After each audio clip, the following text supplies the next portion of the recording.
Hello all. నేను మీ Rachana Srungavarapu. Welcome to Federal Telangana. Telangana పరిశోధకులు, అలాగే ప్రస్తుతం బెనారస్ యూనివర్సిటీలో సోషియాలజీ ప్రొఫెసర్‌గా చేస్తూ ఉన్నారు డాక్టర్ శ్రీరాములు గోసికొండ గారు. అయితే ఆయన నేతృత్వంలో చేనేత వస్త్రాలు, ముఖ్యంగా పోచంపల్లి, బెనారస్ వంటి చేనేత ప్రాంతాలపై అధ్యయనం చేయడానికి ఐసీఎస్ఎస్ఆర్ అంటే ప్రభుత్వం నడిపేటువంటి ఈ సంస్థ 10,00,000 గ్రాంట్‌ని విడుదల చేసింది. అయితే ఈ ఈ సందర్భంలో ఈ వస్త్రాల మీద లేకపోతే ఈ అధ్యాయం ఇప్పుడు ఎంచుకోవడానికి గల కారణాలేంటి? వాటికి డిమాండ్ తగ్గిందా? 2026లో దీని మీద అధ్యయనం ఎందుకు చేయాలనుకుంటున్నారు? ఇంకా దీని గురించి ఇంట్రెస్టింగ్ విషయాలన్నీ మనతో చెప్పడానికి ఆల్‌మోస్ట్ వాళ్ళ టీమ్‌ని లీడ్ చేసినటువంటి డాక్టర్ శ్రీరాములు గోసికొండ గారు మనతో ఉన్నారు. శ్రీరాములు గారు, welcome to Federal Telangana. So, చెప్పండి, మీరు ఒక ప్రొఫెసర్, ఆల్‌మోస్ట్ చాలా మన తెలంగాణ వాసి, తర్వాత అక్కడ సెటిల్ అయ్యారు. I mean professionally. మళ్ళీ మీకు ఈ చేనేత వస్త్రాలు ఏదైతే మన కల్చర్ ఉందో అటువైపు దృష్టి ఎప్పుడు మొదలైంది? ఆ జర్నీ గురించి చెప్పండి. నమస్తే. Thank you for Federal Telangana for taking this kind of initiative. Though the grant whatever I received is a small amount, but మీరు దాన్ని రికగ్నైజ్ చేసి ఇట్లా ఇంటర్వ్యూ చేసుకోవడం అనేది కొంతవరకు సంతోషకరము. సో మెయిన్గా ఏంటంటే I am from weaving community. First one, నేను వీవింగ్ యాక్టివిటీలో ఇన్వాల్వ్ ఎక్కువ కాలేదు, కానీ చిన్నప్పుడు చూసేవాడిని. మా నాన్నగారు ఈ వీవింగ్ యాక్టివిటీలో ఉన్నాడు. తర్వాత ఆ వీవింగ్ యాక్టివిటీలో ఉన్నప్పుడు వీవింగ్ యాక్టివిటీ చూడడానికి సింపుల్ అనిపిస్తుంది, కానీ దానికి కావాల్సినటువంటి వర్క్ ఫోర్స్ చాలా ఉంటుంది. దానికి ఇల్లు మొత్తం కలిసి పని చేస్తేనే వీలవుతుంది అనమాట. బట్ మరి అల్టిమేట్గా వచ్చేటువంటి ఇన్కమ్ ఏదైతే ఉందో అది చాలా తక్కువగా ఉంటుంది. సంథింగ్ లైక్ నేను ఆల్వేస్ ఎప్పటికీ కూడా ఈ weaver condition, farmer condition same ఉంటుంది అనుకున్నా. సేమ్ ఉంటుంది ఒక రకంగా. ఎక్కడ గిట్టుబాటు ధర విషయంలో కానీ, చేసేటువంటి పనిలో కానీ, ఈవెన్ కంప్లీట్ ఫ్యామిలీ ఇన్వాల్వ్ కావడం వరకు చూస్తే ఫార్మరు, వీవరు సేమ్. ఫైనల్గా మార్కెట్కి వచ్చేసరికి వచ్చేటువంటి రేట్ కూడా అట్లాగే ఉంటుంది. కంప్లీట్ తక్కువ అమౌంట్ వస్తుంది వీళ్ళకి. అంటే వీరు ప్రొడ్యూస్ చేసినటువంటి ఈ క్లాత్ కానీ, గ్రేడ్స్ కానీ, ఫుడ్ గ్రేడ్స్ కానీ, వెజిటబుల్ కానీ వాళ్ళ రేటు వాళ్ళు డిసైడ్ చేసుకోవడానికి వీలు కాదు. చాలా సందర్భాల్లో వాళ్ళు మార్కెట్కి వెళ్ళి అమ్మలేరు. వాళ్ళు వేరే మిడిల్ మ్యాన్ పైన కంపల్సరీగా డిపెండ్ కావాల్సిందే. మళ్ళీ ఈ రెండు ఫార్మర్ తీసుకున్నా, వీవర్ తీసుకున్నా కూడా ఇద్దరు కూడా మనకు బేసిక్ హ్యూమన్ బీయింగ్ సర్వైవల్కి బేసిక్ అయినటువంటి ఒకరు ఫుడ్ ఇస్తున్నారు, ఒకరు క్లాతింగ్ ఇస్తున్నారు. ఈ రెండు బేసిక్ నీడ్సే. మరొక మూడవది మనకు తెలిసినటువంటి బేసిక్ నీడ్ హౌసింగ్. సో ఈ మూడిట్లో ఈ very very very essential things is food. First one that is farmer, second one is clothing, weaver అనేటువంటి. మరి ఇవన్నీ సిమిలారిటీస్. వీళ్ళు కూడా ఒక రకంగా ఎంత కష్టపడ్డప్పటికీ వీరికి ఉండేటువంటి లిమిటేషన్స్ బట్టి వీళ్ళకి వచ్చేటువంటి ఆర్థిక వెసులుబాటు కానీ, ఒక రకంగా చెప్పంటే ఫాయిదా అంటారు. ఫాయిదా అనేది చాలా తక్కువగా ఉంటుంది. That is number one. అయితే ఇంకొక విషయం ఏంటంటే ఇదంతా సారూప్యత, ఫార్మర్కి వీవర్కి మధ్య సారూప్యత. అయితే భేదం అంటే ఫార్మర్కి ఏమో ల్యాండ్ ఉంటుంది. ఎక్కువ మంది ఫార్మర్స్ని తీసుకుంటే, అంటే ల్యాండ్ ఉన్నటువంటి పీజెంట్ కమ్యూనిటీ కనుక తీసుకున్నట్లయితే వాళ్ళు కొంతవరకు general category or upper caste కిందకి వస్తారు. వాళ్ళకు ఉండేటువంటి సోషల్ నెట్వర్క్ కానీ, వాళ్ళకు ఉండేటువంటి క్యాపిటల్ కానీ డిఫరెంట్గా ఉంటుంది. సో మనకు ఇప్పుడు అగ్రికల్చర్ ఆఫీసర్స్ కనుక తీసుకుంటే చాలా మంది పీజెంట్ కమ్యూనిటీ నుండి వచ్చిన వాళ్ళే ఉంటారు. ఎందుకంటే వాళ్ళు చిన్నప్పటి నుండి అది చూసి పెరుగుతారు. వాళ్ళ అమ్మ నాన్న చేసేటువంటి పనిలో ఉంటారు. వాళ్ళు కూడా అప్పుడప్పుడు పొలాల దగ్గరికి వెళ్తారు.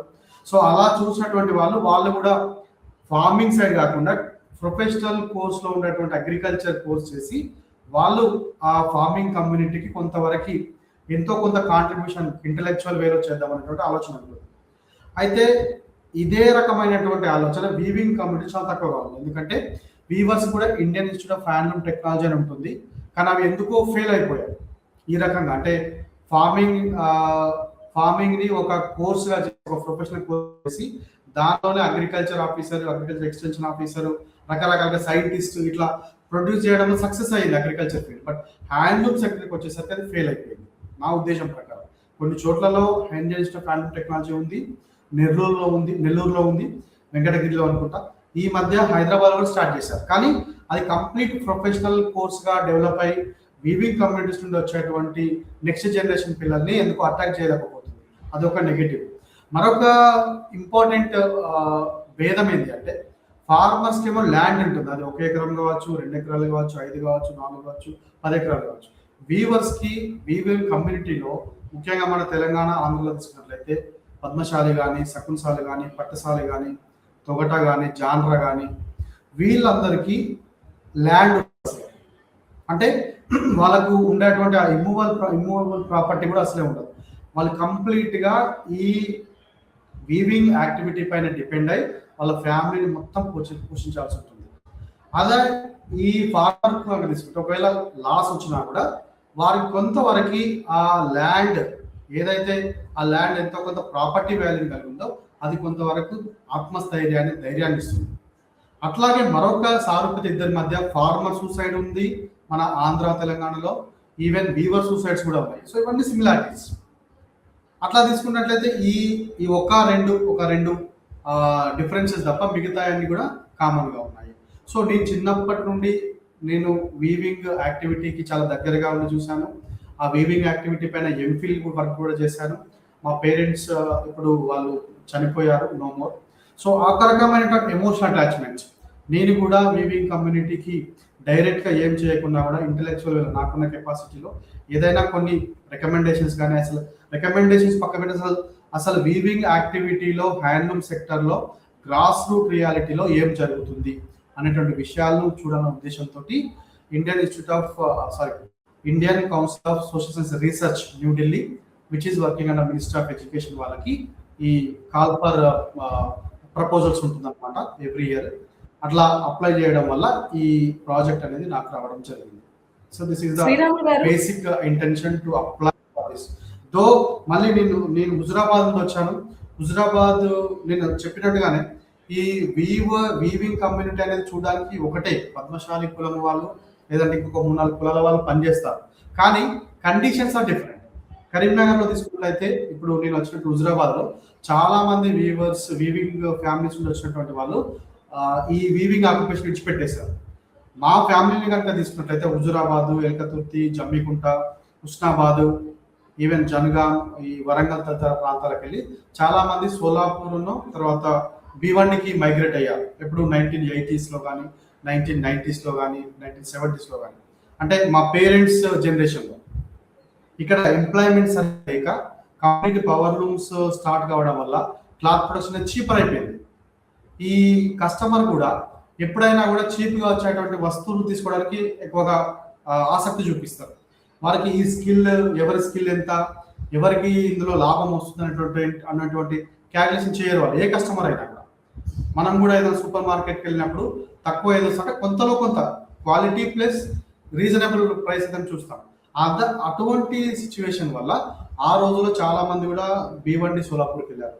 అట్లాగే తీసుకుంటే మనము ఈ జగిత్యాల ఏరియాల వైపు తీసుకుంటే అక్కడ నుండి వాళ్ళంతా ముంబై వైపు వెళ్ళారు. అంటే ఎవరికైతే ట్రైన్ ఫెసిలిటీ ఈజీగా ఉందో సింగిల్ వేలో అటు వెళ్ళిపోయారు. ఆ తర్వాత మళ్ళీ వాళ్ళందరూ అక్కడ ఒక 10 సంవత్సరాలు 20 సంవత్సరాలు పనిచేసిన తర్వాత మళ్ళీ అందరూ వాళ్ళు అంటే ఒక 40 సంవత్సరాలు 50 సంవత్సరాలు ఏజ్ వచ్చిన తర్వాత మళ్ళీ వాళ్ళ పిల్లలు కొంతవరకు సెటిల్మెంట్ చేసి మళ్ళీ they came back to their home land. ఇప్పుడు కరెంట్ జనరేషన్ తీసుకుంటే నా ఏజ్ లో ఉన్నటువంటి వాళ్ళందరూ కూడా చాలా మంది దాదాపు 100% or 99% I can say no one is in the weaving occupation. Sriram గారు సారీ టు ఇంటరప్ట్. మీరు ఈ నేపథ్యం అంతా చెప్పారు కాబట్టి మీ ఇంటెలెక్చువల్ కెపాసిటీలో ఇదేం చేయగలరో అది చేద్దామన్న ప్రయత్నం చేద్దామన్నారు. అయితే దీని ద్వారా ఎటువంటి ప్రయోజనాలు మీరు ఆశిస్తున్నారు? అంటే ఆల్రెడీ మీరు అన్నట్టే ప్రజల మైండ్ సెట్ లో లోవర్ కాస్ట్ ఏదొస్తుంది వాటి వైపు మొగ్గు చూపుతున్నారు. క్వాలిటీ, ఎందుకంటే వాళ్ళ ప్రొడక్షన్ కాస్ట్ ఇప్పటికి పెరుగుంటాయి, వాళ్ళకి ఇవన్నీ టెక్నాలజీ ఉండదు కాబట్టి అక్కడ తగ్గించే ఆస్కారం తక్కువ. ఈ నేపథ్యంలో ఈ అధ్యయనంలో మీరు సెలెక్ట్ చేసుకోబోతున్న అంశాలు ఏంటి? ఎటువంటి ప్రయోజనాలు ఇప్పుడున్న కన్నా ఏ రకంగా ఈ వీవింగ్ కమ్యూనిటీ అనేది ఇంప్రూవ్ అవుతుందని మీరు అనుకుంటున్నారు ఈ రీసెర్చ్ ద్వారా? బేసిక్గా ఏంటంటే మనకి ఈ జియోగ్రాఫికల్ ఇండికేషన్ అంటే భౌగోళిక గుర్తింపు అనేటువంటి ఒక కాన్సెప్ట్ ఉంది. దానిపైన సెంట్రల్ గవర్నమెంట్ వాళ్ళు మనకి స్కీమ్ చేశారు. జియోగ్రాఫికల్ ఇండికేషన్ అంటే భౌగోళిక గుర్తింపు. సో ఈ భౌగోళిక గుర్తింపు ఉన్నటువంటి ప్రోడక్ట్స్ని వేరే ఏరియాలో ప్రొడ్యూస్ చేయడం కానీ లేదా ఈవెన్ పవర్ లూమ్స్ పైన కానీ వాటిని ప్రొడ్యూస్ చేయకూడదు, ఉత్పత్తి చేయకూడదు. ఎందుకంటే అట్లా చేయడం వల్ల ఏంటంటే ఇది చేనేత కళాకారులకి చాలా లాస్ ఉంటుంది కాబట్టి ఆ ఉద్దేశంతో జిఐ ట్యాగ్ని వాళ్ళు తీసుకొచ్చారు. జిఐ ట్యాగ్ అంటాం. జిఐ ట్యాగ్ను వాళ్ళు తీసుకొచ్చినటువంటి ఇయర్ మనకి 1999. సో దాని ప్రకారంగా 2025 వరకు మనకు కంప్లీట్గా ఇండియాలో 106 వస్తువులు ఉన్నాయి. 106 హ్యాండ్లూమ్ ప్రోడక్ట్స్ జిఐ ట్యాగ్ కింద చేర్చారు. వాటిని ఎట్టి పరిస్థితుల్లో ఉదాహరణకు తీసుకున్నట్టయితే మనకు పోచంపల్లి ఉంది. పోచంపల్లి అనేది ఒక GI tag handloom product.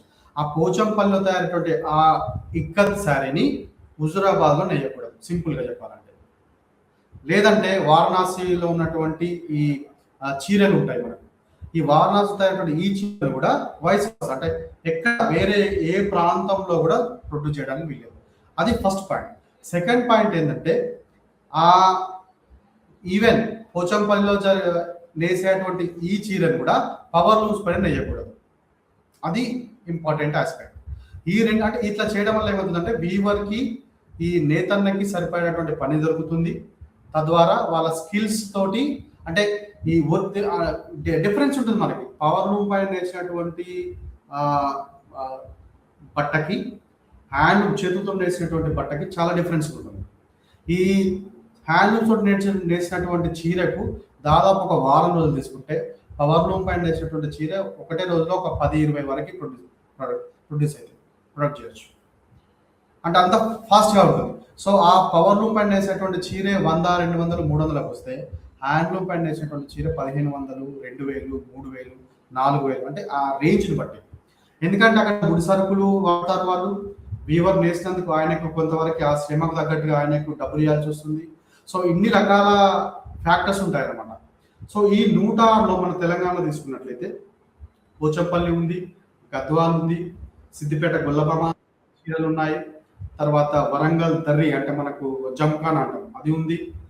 So Narayanpet చీర, ఇన్ని రకాలుగా మనకు ఆ జిఐ ట్యాగ్ కింద ఉన్నాయి. సో అట్లాగే ప్రతి స్టేట్ లోపల కొన్ని ఉన్నాయి. అయితే ఈ జిఐ ట్యాగ్ ఉన్నప్పటికీ కూడా మళ్ళీ ఇక్కడ కొంతవరకు ఫేక్ శారీస్ అనేది ఒక ప్రాబ్లం ఉంది. పోచంపల్లి చీరలు కనుక తీసుకున్నట్లయితే మనము హ్యాండ్లూమ్ పైన నేసినటువంటి చీర ఏది, పవర్ లూమ్ పైన నేసినటువంటి చీర ఏది అని మార్కెట్లో పెద్ద గందరగోళం. మనం కనుక ఏదైనా మన ప్లేస్కి వెళ్ళినట్లయితే ఇది పోచంపల్లి చీర అని చెప్పి చూపించి మనకు అది జస్ట్ 2-3 వేల లోపలే మనకు వస్తుందని నమ్మిస్తారు. మనం తీసుకుంటాం కూడా, కానీ నిజానికి అది ఒరిజినల్ పోచంపల్లి చీర కాదు. ఒరిజినల్ చీరలు ఏమైనా కూడా దాదాపు 4000, 5000, 6000 అట్లా ఆ రేంజ్లో ఉంటాయి. అంటే ఈ పవర్ లూమ్లో నేయడం వల్ల కొంతవరకు అది కస్టమర్కి దగ్గర అవుతుంది, కానీ the originality in the Pochampally sari అనేది మిస్ అవుతుంది. కొన్నిసార్లు ఏంటంటే కస్టమర్లు కూడా కొంతవరకు మోసపోతున్నారు. ఇప్పుడు వారణాసిలో నేను దాదాపు ఒక 1.5 year నుండి ఇక్కడ ఉంటున్నాను. నేను కూడా స్టార్టింగ్ లోపల షాప్కి వెళ్ళినప్పుడు వాళ్ళు బనారస్ చీర అని చెప్పి వాళ్ళు జస్ట్ 600-700కి ఇవ్వడం జరిగింది. 600-700 అసలు చీరనే ఉంటుంది. వాళ్ళ వారం పాట నేస్తే వాళ్ళకి ఇవ్వాల్సిన డబ్బులే దాదాపు 2000-3000 ఉంటుంది వీవర్ బున్కర్కి. సో అట్లా అయితే ఈ మా స్టడీ ద్వారా ఏంటంటే ఈ జిఐ ట్యాగ్ గవర్నమెంట్ ఇవ్వడం వల్ల వీవర్కి ఎటువంటి లాభాలు జరుగుతున్నాయి, ఒకవైపు కస్టమర్కి ఎటువంటి లాభాలు జరుగుతున్నాయి, దీని లోపల అసలు ఎంతవరకు లాభాలు జరుగుతున్నాయి ఇద్దరికి, ఈ యాక్ట్ని ఇంప్లిమెంటేషన్ చేయడంలో ఏమైనా లోటుపాట్లు ఉన్నాయా, ఆ లోటుపాట్లను బేస్గా చేసుకుని ఈ పోచంపల్లి చీరలు కానీ బెనారస్ చీరలు కానీ అంటే ఈ 2 ప్లేస్ల మధ్య నేను కంపారిటివ్ స్టడీ చేయబోతున్నాను, తులనాత్మక అధ్యయనం.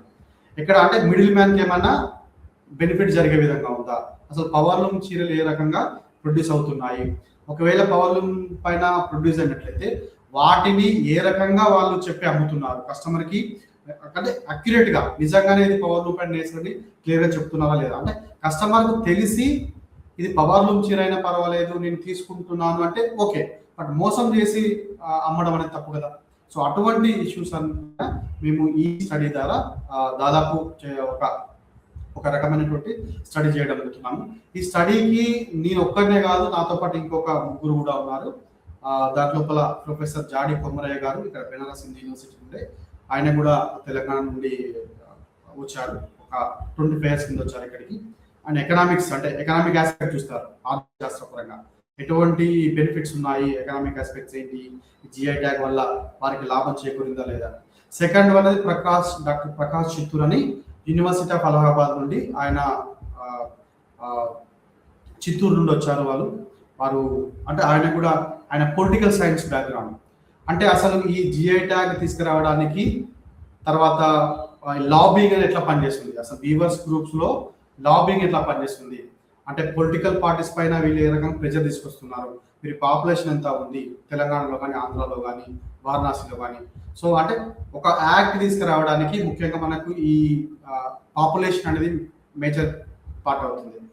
అంటే వాళ్ళు ఏ రకంగా రాజకీయ పార్టీలను ఇన్ఫ్లుయెన్స్ చేయగలుగుతున్నారు, వారికి అనుగుణమైనటువంటి మార్పులు చట్టాలలో తీసుకురాబోతున్నారు అనేటువంటి పైన ఈ పబ్లిక్ పాలసీ పర్స్పెక్టివ్ పైన వారు చూడబోతున్నారు. థర్డ్ కో ప్రాజెక్ట్ డైరెక్టర్ వచ్చేసి మనకు డాక్టర్ వెంగళరావు పచ్చవ, ఆయన మేనేజ్మెంట్ ఎక్స్పర్ట్. వారు ఈ NALSAR university of law Hyderabad లో పనిచేస్తున్నారు. వారేమో ఈ ఇప్పుడు ప్రజెంట్ కరెంట్ ట్రెండ్ లోపల మనకు చాలా ఆన్లైన్ ప్లాట్ఫామ్స్ వచ్చాయి. కొంతమంది వాట్సాప్ గ్రూప్ లోపల కూడా అమ్ముతున్నారు. అంటే ఇప్పుడు నేను వారణాసిలో ఉన్నప్పటికీ పోచంపల్లి చీరలను నేను ఆర్డర్ చేసుకొని నా దగ్గర తెప్పించుకోవచ్చు. అట్లాగే తెలంగాణలో ఉన్న వాళ్ళు కూడా పోచంపల్లి చీర, ఈ వారణాసి చీరలు కావాలంటే వాళ్ళు ఆర్డర్ చేసుకోవచ్చు.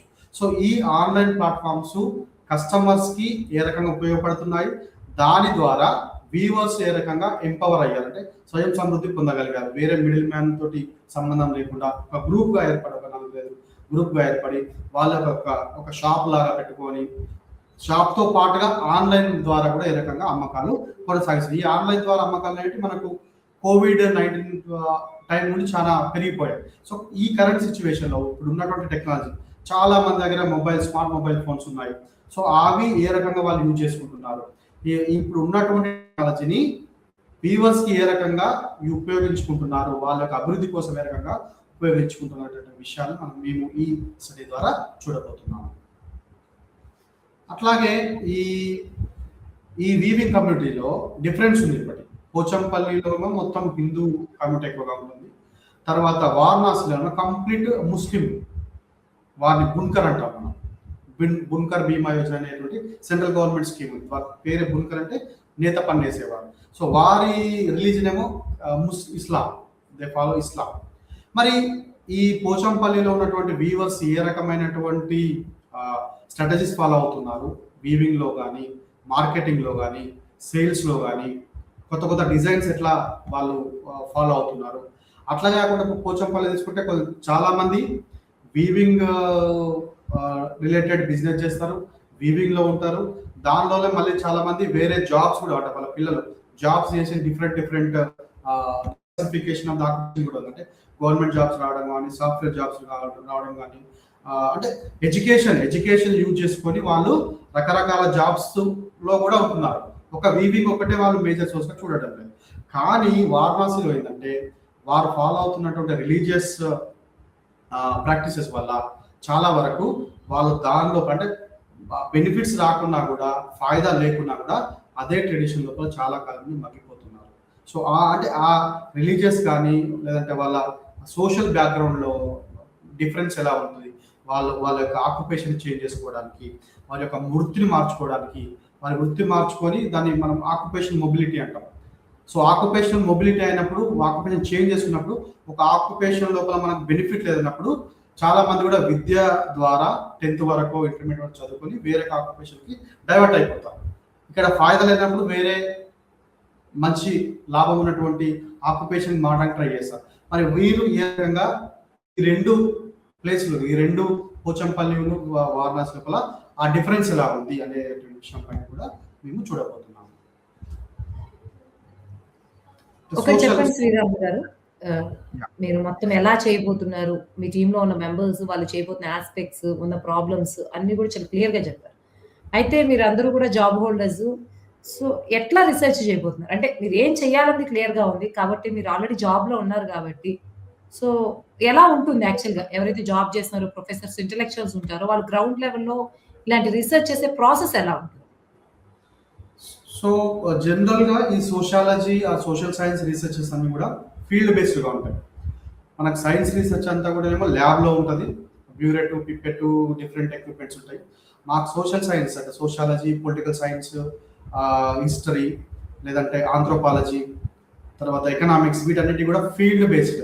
మేము ఖచ్చితంగా ఈ పోచంపల్లికి విజిట్ చేయాల్సి ఉంటుంది, వారణాసి కూడా ఆ ఏరియాకి విజిట్ చేయాల్సి ఉంటుంది. వీవర్స్ దగ్గరగా ఉంటుంది. ఫస్ట్ మేము ఏం చేస్తామంటే ఒక పైలట్ స్టడీ చేస్తాం. పైలట్ స్టడీ అంటే ముందుగా వెళ్ళిపోయి అసలు సిచ్యువేషన్ ఎట్లా ఉంది, మేము ఫస్ట్ రాసాం కదా, ఈ రాసిందంతా మేము రాసిన ప్రపోజల్ అంతా కూడా ఐసీఎస్ఆర్ సబ్మిట్ చేశాం. వాళ్ళు మాకు మేము రాసినటువంటి ఆబ్జెక్టివ్స్ని బట్టి వాళ్ళు మాకు ఇంటర్వ్యూ కండక్ట్ చేశారు. సో దాంట్లో కొన్ని క్వశ్చన్స్ అడుగుతారు. ఆ క్వశ్చన్స్ వాళ్ళకి సాటిస్ఫై అయితే ఈ గ్రాంట్ ఇచ్చారు వాళ్ళు. సో ఇదంతా కూడా మేము సెకండరీ సోర్సెస్ బట్టి నాకు ఉన్నటువంటి పర్సనల్ అనుభవాలను బట్టి రాయడం జరిగింది. కానీ దీన్ని అంటే ఇది ఒక బ్లూ ప్రింట్ లాగా మనకు సింపుల్ ప్రిలిమినరీ స్టెప్ మాత్రం. మళ్ళీ మేము ఒకసారి ఫీల్డ్కి వెళ్ళిపోవాలి. పోచంపల్లికి వెళ్ళిపోయిన తర్వాత అక్కడ ఒక రోజు, 2 రోజులు, ఒక 3 రోజులు పైలట్ స్టడీ అంటాం దాన్ని. మేము అనుకున్నటువంటి ఆబ్జెక్టివ్స్ అక్కడ ఎట్లా ఉన్నాయి, అక్కడ నుండి ఏమైనా కొత్త విషయాలు ఉన్నాయా, ఏమైనా మార్పులు వచ్చాయా, అటువంటి విషయాన్ని బేస్ చేసుకొని మేము మళ్ళీ ఒక బ్లూ ప్రింట్ తయారు చేసుకుంటాం. మేము ఈ కంప్లీట్ స్టడీని ఒక 1 yearలో కంప్లీట్ చేయాలి, 12 months కంప్లీట్ చేయాలి. అక్కడ పోచంపల్లికి కూడా ఒక అంటే అట్లీస్ట్ 20-30 రోజులు నేను కంప్లీట్గా రావాల్సి వస్తుంది. మాకు వచ్చినటువంటి డబ్బుల్లోనే మేము ఒక 2-3 కూడా రిక్రూట్ చేసుకోవచ్చు. అంటే ఒకరు రీసెర్చ్ అసిస్టెంట్ ఉంటారు, తర్వాత ఫీల్డ్ ఇన్వెస్టిగేటర్స్ ఉంటారు. ఈ రీసెర్చ్ అసిస్టెంట్ అంతా కూడా ఈ ప్రాజెక్ట్ మానిటర్ చేస్తారు. మేము చెప్తా ఉంటే వారు మానిటర్ చేస్తూ ఉంటారు. ఆయన అక్కడ ఇక్కడ చూస్తూ ఉంటారు. సో మేము అక్కడికి వెళ్ళిపోయిన తర్వాత అక్కడి పరిస్థితులను బట్టి ఒక క్వశ్చన్ తయారు చేసుకోవాలి. క్వశ్చనర్ లేదంటే ఇంటర్వ్యూ షెడ్యూల్ అంటాం. ఆ ఇంటర్వ్యూ షెడ్యూల్ కూడా ఎట్లా చేస్తామంటే ఫస్ట్ వీవర్కి ఒకటి సపరేట్గా ఉంటుంది, బిజినెస్ మ్యాన్ అంటే షాప్ ఓనర్స్ ఉన్నటువంటి వాళ్ళకి ఒకటి సపరేట్గా ఉంటుంది. తర్వాత మూడవది ఈ మాస్టర్ వీవర్స్ ఉంటారు, ఈ మాస్టర్ వీవర్కి సపరేట్గా ఉంటుంది. సో ఈ రకంగా ఒక 3 రకాలటువంటి క్వశ్చనర్స్ ఉంటాయి. దీంతో పాటుగా 4వ రకమైన క్వశ్చన్ ఏంటంటే స్టేట్ గవర్నమెంట్ లో పనిచేసేటువంటి ఈ హ్యాండ్లూమ్ డిపార్ట్మెంట్లో పనిచేసేటువంటి ఎంప్లాయీస్ ఉంటారు, మన బ్యూరోక్రాట్స్, హ్యాండ్లూమ్ డెవలప్మెంట్ కమిషనర్ ఉంటారు. సో ఆ ఆఫీస్లో నుండి కూడా మేము కొంచెం ఇన్ఫర్మేషన్ తీసుకుంటాం. అసలు పోచంపల్లిలో ఉన్నటువంటి మనకు హ్యాండ్లూమ్స్ ఎంతమంది, హ్యాండ్లూమ్ మెషినరీస్ ఎన్ని ఉన్నాయి, ఫ్యామిలీస్ ఎన్ని ఉన్నాయి, ఎంతమంది దీని ద్వారా ఉపాధి పొందుతున్నారు, వాళ్ళ ప్రాబ్లమ్స్ ఏంటిది, స్టేట్ గవర్నమెంట్ వాళ్ళు ఇంప్లిమెంట్ చేసేటువంటి స్కీమ్స్ ఏమున్నాయి, సెంట్రల్ గవర్నమెంట్ వాళ్ళు ఇంప్లిమెంట్ చేసే స్కీమ్స్ ఏమున్నాయి, ఎక్కడ ఏమైనా గ్యాప్ ఉందా, మీరు చేసేటువంటి ఇనిషియేషన్ ఏంటిది, తర్వాత ఎటువంటి ఆర్డర్స్ వస్తాయి గవర్నమెంట్ నుండి పోచంపల్లి శారీస్కి కానీ పోచంపల్లి టవల్స్ కానీ అట్లాగే సేమ్ వే పోచంపల్లిలో ఇక్కడ వారణాసిలో కూడా యూపీ గవర్నమెంట్ స్కీమ్స్ ఏమున్నాయి బున్కర్స్ కోసము, తర్వాత సెంట్రల్ గవర్నమెంట్ స్కీమ్స్ ఏమున్నాయి, వీరికి ఏమైనా హెల్త్ ఇష్యూస్ వచ్చినప్పుడు ఎటువంటి ప్రాబ్లమ్స్ ఉంటాయి, వీళ్ళు అట్లాగే కూర్చోవడం వల్ల. తర్వాత ఇక్కడ వారణాసిలో చాలా మంది ఉమెన్ కూడా వేరే పనుల్లో ఉండరు, వీవింగ్ యాక్టివిటీ చేయరు. ఇక్కడ పోచంపల్లిలో భార్య భర్త ఇద్దరు పనిచేస్తారు. అంటే లేడీస్ కూడా ఈ మగ్గం వేయడానికి అవకాశం ఉంటుంది. కానీ ఇక్కడ వారణాసిలో సిచ్యువేషన్ లేదు. ఈ వారణాసిలో కేవలం మగవాళ్ళు మాత్రమే పనిచేస్తారు, ఆడవారు వాళ్ళ ఇంటిని చూసుకుంటా. తర్వాత అంటే ప్రిపరేటరీ యాక్టివిటీ అంటాం, వీవింగ్ ప్రిపరేటరీ యాక్టివిటీ కానీ పోస్ట్ వీవింగ్ యాక్టివిటీ, ఇట్లా పోగులు చేయడం కానీ ఈ కండలు చుట్టడం కానీ అటువంటి యాక్టివిటీ మాత్రమే చేస్తారు. అందువల్ల వీళ్ళకి ఇన్కమ్ అనేది చాలా తక్కువగా ఉంటుంది. వారణాసి బెనారస్లకు బాగా డిమాండ్ ఉంది, కానీ ఇక్కడ ఇద్దరు కలిసి పని చేయాలి అనమాట. అప్పుడు ప్రొడక్షన్ తగ్గిపోతుంది, ఒక్క మనిషి పని చేయాలి కాబట్టి వాళ్ళకి వచ్చే ఇన్కమ్ కూడా చాలా తక్కువగా ఉంటుంది. కానీ పోచంపల్లిలో అట్లా కాదు. సో ఇటువంటి సిచ్యువేషన్ అంతా తీసుకొని మేము క్లియర్గా క్వశ్చన్ తీసుకొని మళ్ళీ ఒక టైం లైన్ తయారు చేసుకొని పోచంపల్లికి విజిట్ చేసి ఈ వీవర్స్ని, తర్వాత మాస్టర్ వీవర్స్ని, తర్వాత కస్టమర్స్ని, షాప్కి వచ్చినటువంటి కస్టమర్స్ ర్యాండమ్గా సెలెక్ట్ చేసుకుంటాం. దాదాపు మా స్టడీలో ఒక వీవర్స్ అక్కడ ఒక 400 మంది, ఇక్కడ ఒక 400 మంది వీవర్స్, తర్వాత కస్టమర్లు అక్కడ ఒక 100 మంది కస్టమర్లు, ఇక్కడ ఒక 100 మంది కస్టమర్లు, తర్వాత అక్కడ ఒక 10 మంది, ఇక్కడ ఒక 10 మంది. అట్లాగే మనకు హ్యాండ్లూమ్ వీవర్స్ కోఆపరేటివ్ సొసైటీ అని ఉంటుంది మనకు. సో దాని పెద్దలు ఒక 20-30 మంది ఉంటారు. వాళ్ళ దగ్గర కూర్చొని గుంపుగా తీసుకొని మేము అది ఫోకస్ గ్రూప్ డిస్కషన్ అంటాం. వాళ్ళకి అందరికీ కామన్ క్వశ్చన్ ఇస్తే వాళ్ళు చెప్తా ఉంటారు, అవన్నీ నోట్ చేసుకుంటాం. ఇవన్నీ నోట్ చేసుకొని మళ్ళీ ఒక రిపోర్ట్ కంప్లీట్గా రెడీ చేసి దాన్ని ఈ ఐసిఎస్ఆర్ వాళ్ళకి సబ్మిట్ చేయవలసి ఉంటుంది. ఇదంతా కూడా 1 year లోపల ట్రై చేయాలి.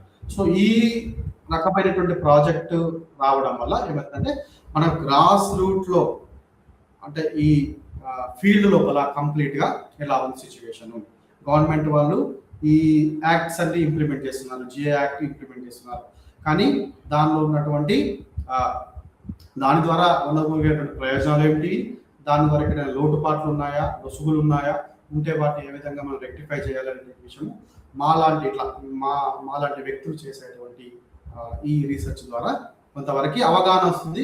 దాన్ని బట్టి మళ్ళీ గవర్నమెంట్ వాళ్ళు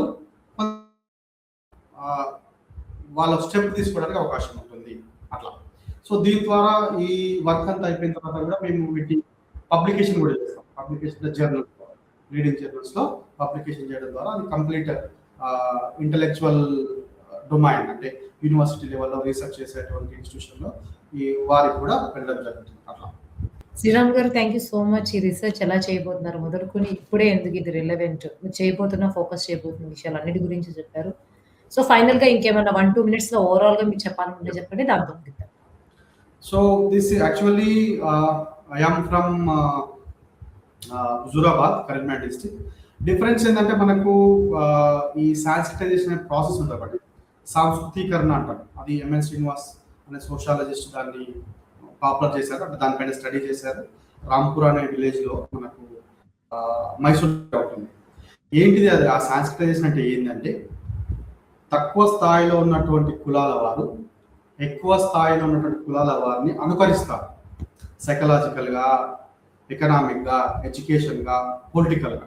సో ఈ అంతేకాకుండా ఇంకోటి మనకి యాంటీ బ్రాహ్మిన్ మూవ్మెంట్ అనేటువంటి విషయం కూడా జరిగింది మనకు తమిళనాడులో. సో ఈ అన్నిటి ఇన్ఫ్లుయెన్స్ వల్ల తెలంగాణలో ఉన్నటువంటి ఈ చేనేత కుటుంబాలు ఒక 40-50 సంవత్సరాల కింద వాళ్ళంతా కూడా ఈ బ్రాహ్మిన్ కల్చర్ని ఫాలో అవుతున్నారు. ఈ బ్రాహ్మిన్ కల్చర్ని ఫాలో కావడం వల్ల ముఖ్యంగా తీసుకున్నట్లయితే ఎడ్యుకేషన్ పైన చాలా పాజిటివ్ ఇంపాక్ట్ ఉంది. అంటే హయ్యర్ పొజిషన్లో ఉన్నటువంటి కులాల వారు, వర్ణాల వారు, వర్గాల వారు చదువుకుంటున్నారు కదా, అటువంటి విషయాన్ని వీళ్ళు ప్రేరణగా తీసుకొని వీళ్ళు కూడా చదువుకొని వాళ్ళ యొక్క వృత్తులను మార్చుకుంటున్నారు. ఇప్పుడు ఉదాహరణకు తీసుకున్నట్లయితే సిరిసిల్లలో దాదాపు 100-150 వరకు 100-150 మంది మధ్యలో ప్రీస్ట్ ఉంటారు, అయ్యగారులు ఉంటారు. వాళ్ళంతా కూడా పద్మశాలి కమ్యూనిటీకి చెందిన వాళ్ళే, అంటే ఈ వీవింగ్ కమ్యూనిటీకి చెందిన వాళ్ళే. వాళ్ళకు ఈ చేనేత పని అనేటువంటి ఫాయిదా కానప్పుడు అక్కడ ఒక డిమాండ్ అండ్ సప్లై అనేటువంటి ప్రిన్సిపల్ ఉన్నట్టుంది. అక్కడ ఆ సిరిసిల్లలో బ్రాహ్మిన్ యొక్క నంబర్ తగ్గినట్టుగా ఉంది ఆ టైంలో, ఒక 50 సంవత్సరాల కింద. సో అక్కడ ఈ బ్రాహ్మణ ఈ అంటే పౌరోహిత్యమైనటువంటి పనిని నేర్చుకొని వాళ్ళందరూ కూడా ఈ పౌరోహిత్య పనులు చేస్తున్నారు. అంటే ఎక్కడైతే ఈ గ్యాప్ ఉంటుందో, ఎక్కడైతే ఒక పని లోపల మనకు లాభం ఉండదో, జనాలు ఎప్పుడైనా కూడా మరొక పనిని మరొక పని లోపల పని వెతుక్కొని వాళ్ళ యొక్క జీవితాన్ని సాగించడానికి ప్రయత్నిస్తారు. So this is what survival of the fittest as well as sensitization process. Education లోపల కూడా ఇది నడుస్తుంది. సో ఈ ప్రాసెస్ మనకు బెనారస్లో లేదు, ఎందుకంటే వారి యొక్క రిలీజన్ ఈజ్ డిఫరెంట్, వాళ్ళ యొక్క మతం అనేది వేరేగా ఉంది. కాబట్టి ఆ డిఫరెన్స్ మెయిన్గా ఈ రెండింటి మధ్య difference, social and political differences ఏది అనేది మా స్టడీ ద్వారా, ఇది అంటే ఒక అజంప్షన్ మాత్రమే. ఇది మేము కంప్లీట్గా ఫీల్డ్కి వెళ్ళి రీసెర్చ్ చేసేది మాత్రము దాని యొక్క అవుట్పుట్ ఏంటి, నిజాలు ఏంటి అనేది క్లియర్గా తెలియడానికి అవకాశం ఉంది.